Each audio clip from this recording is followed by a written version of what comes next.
Well, we're coming down to the wire on this loom build project. And earlier I had promised that I would see this through from start to finish as a video. I didn't do a very good job of that. I initially started milling lumber for this project 6 months ago, and it has been really a slow-moving project, and I did not do a very good job capturing video of all of the different steps of this process. But I do have enough to give you a general overview of how this went.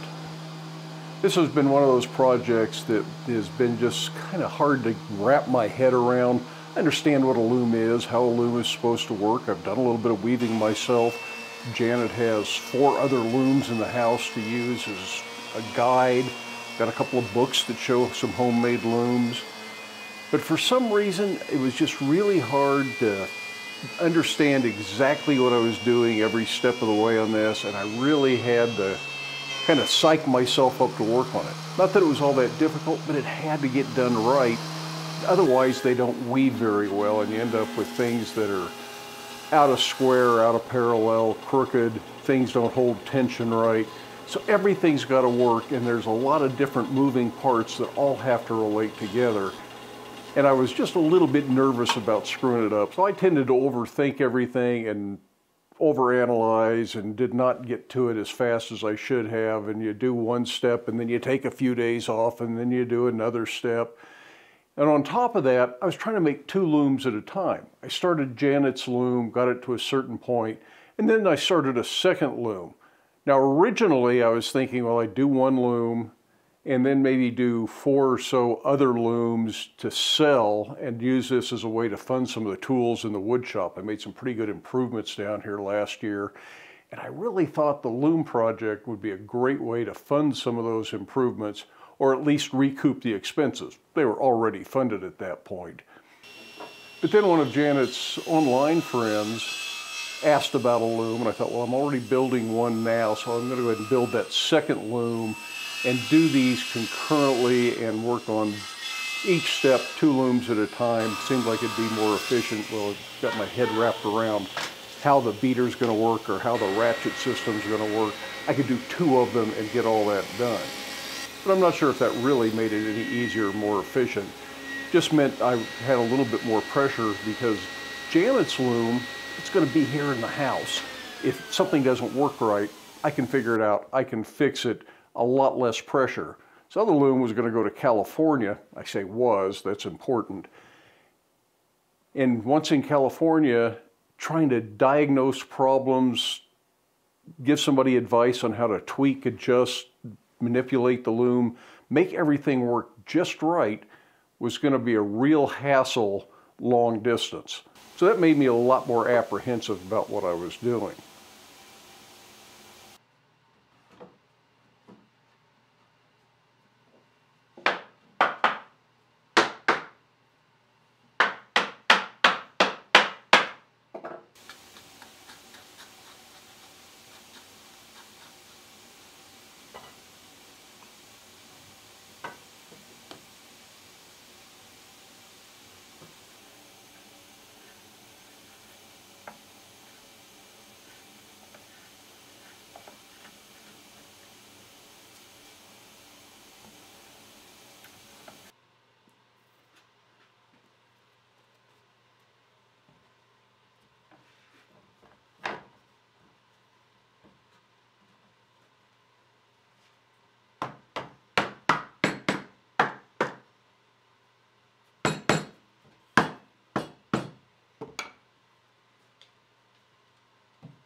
As we got closer to being finished, things seemed to be going pretty well.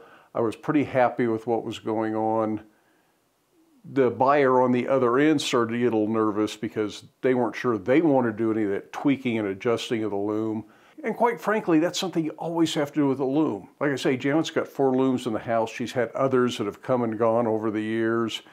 And every single one of those needs some sort of tweaking, adjustment, fiddling.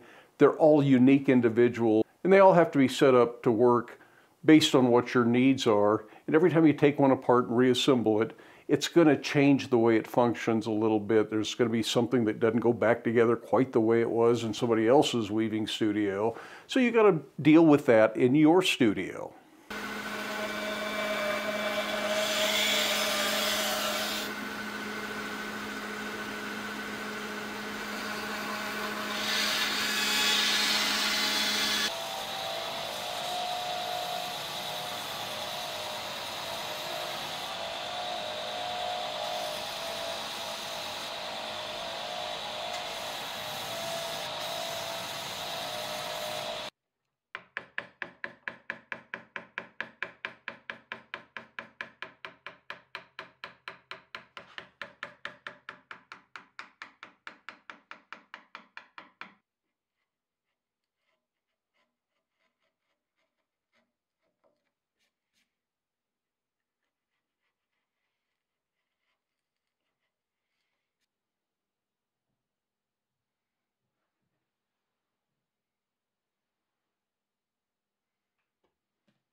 The other thing that came up was transportation.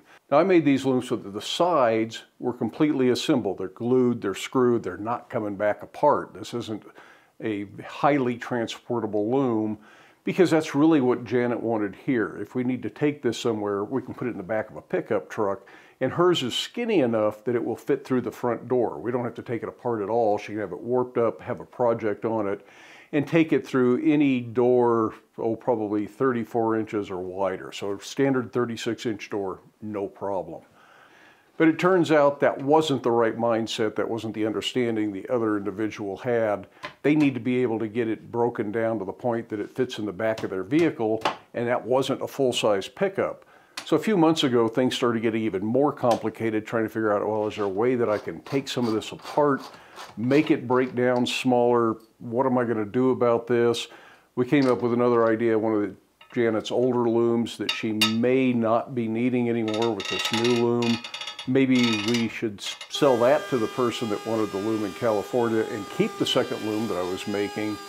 And it just got really confusing. Ultimately, the order ended up getting canceled. She decided that it just wasn't worth the stress. And I am so glad, because a lot of stress on me, so I'm really happy that it turned out that way. Even though I didn't set out to make 2 looms to stay here, but I think that's what we're going to end up doing. Janet's going to keep both looms, whether she replaces another loom with it or if we just find a way to shoehorn these in around the house, who knows. There's so often looms with different projects. They're set up differently for different weaving widths, different spacing of the warp threads depending on what the project is. So there are reasons to have more than one loom in a weaving studio. Not sure what we're going to do with it, but there was a lot of pressure taken off my shoulders at that point, and I'm starting to enjoy the process a little bit more. And I have enjoyed making these, but I haven't been excited about making them. So I don't think I'm ever going to go into that 3, 4, 6 looms, whatever I thought I was going to do originally, as a for-profit operation. It's just going to be these 2 looms. I've learned a lot. Maybe sometime in the future there'll be something else, but I'm not going into business as a loom builder. About all that's really left on these for me to do down here in the wood shop is a few more holes to drill that line up a couple of pieces. No big deal. That'll take me about a half an hour to do. And then I need to look for any place that's a little rough, got a little sharp edge, sand those down. The bigger of the 2 looms will have to be disassembled to take it upstairs wherever it's going to go, so I'll sand it. They'll need to have a finish put on them. I'll probably do that outside because it really smells up the basement wood shop to work with a finish, especially in the winter when the house is completely closed up. So I think that'll be something that gets done outside, and it might even wait till spring before that gets done. But the woodworking is essentially done. Sorry we didn't do a full build video for this, but if you were looking at me to tell you how to build a loom and provide good quality instruction on it, I am definitely not the guy.